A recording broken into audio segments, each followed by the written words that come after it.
Hello, Market Watcher. I'm David Ravel, and this is Value Side for Tuesday, February 1. For all of our articles and podcasts, visit valueside.com. Today, they're getting ready to plant our future. Just ahead.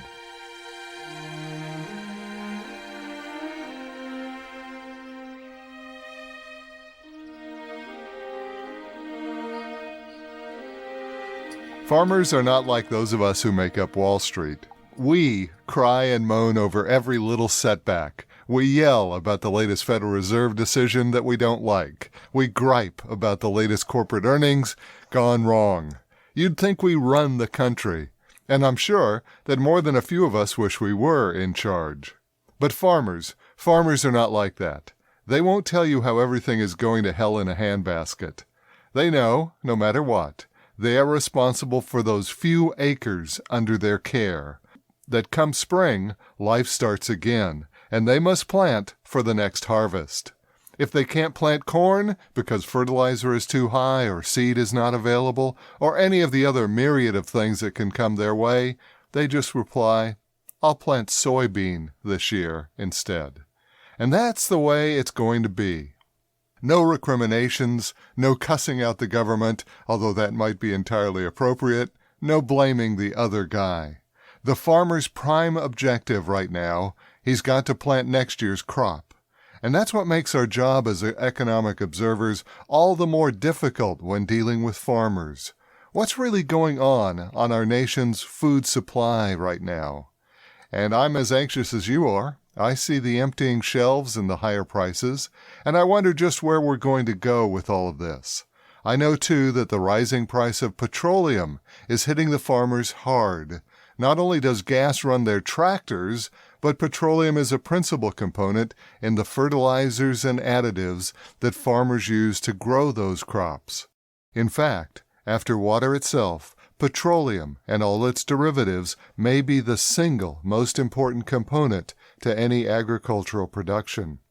So in an effort to delve into just what direction food is headed, I thought I'd pay a visit to the U.S. Department of Agriculture. These are the people who should know just what's going on the American farm.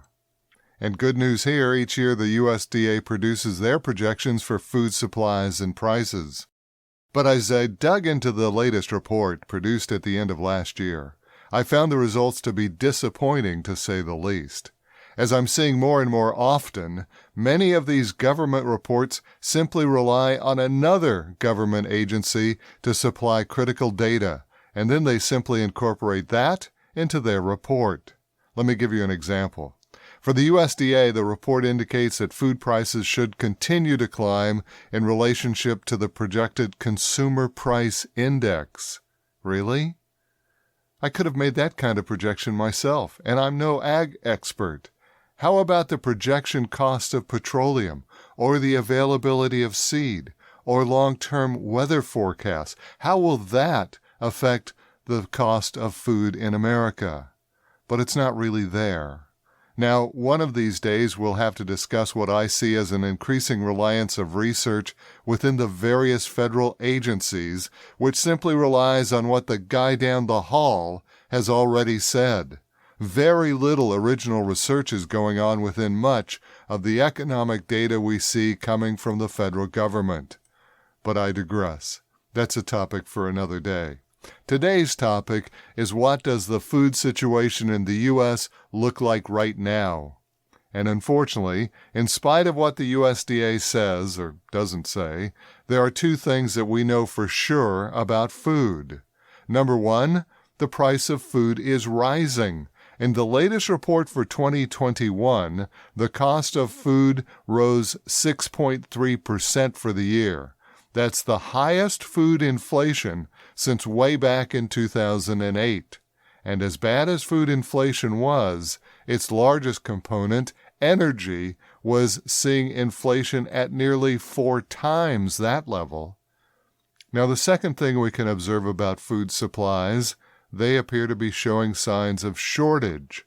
Anecdotal reports are all over the internet, to say nothing of our local supermarket, showing empty shelves, something we literally never saw outside an occasional New England blizzard or the COVID lockdown. And frankly, those two things are all I need to know. I don't have to wait for the USDA to publish their next macro numbers or the crop reports that will come out next spring. I think I know enough to buy a little extra, to put away a bag of rice or corn or beans in the basement, just in case.